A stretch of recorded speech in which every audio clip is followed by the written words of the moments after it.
ভাই কইসাও তো, মানে আমি অনেক লোকরে কইছি, মানে দামি একটা কন্ট্রাক্টর আছে, ওর সাথে আমি যোগাযোগ করতেছি, ও আসলে কাজটা সম্পূর্ণ করে দিবেন।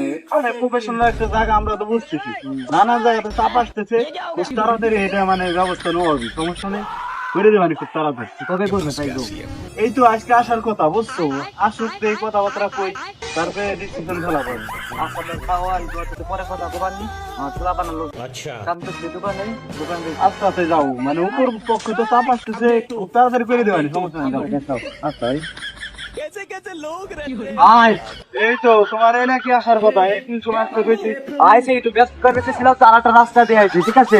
এই তো রাস্তা না, ওই যে এটাই, যেমন প্রতিদিন কত মানুষজন আসে যায়, হ্যাঁ তাড়াতাড়ি ঢালাইটা করে দিতে। আরে করবানি, সমস্যা না, আমি নিয়ে হলে পাইলট চালাইতাম, বুঝো নাই? রাস্তা হলে মনে করেন ক্লিয়ার করে দেবে একেবারে, বুঝো নাই? কি রাস্তা ঢালাই সম্পর্কে অভিজ্ঞতা আছে তো? তাই আছে না, তাহলে কাইছি নাকি জায়গা কাম করবে? তাহলে কি কেমনে কি কাজ করবা প্রথমত কত? না ইট গুলো কুবাই কুদাল দিয়ে উঠে হেলাই দেবো, ঠিক আছে? হ্যাঁ কুদাল দিয়ে কুবাবে, মেশিন আছে না উন্নত মানের? ও ভাই ভুলে গেছে, মেশিন আছে, সমস্যা নাই, কুদাল না মেশিন দিয়ে করবানি।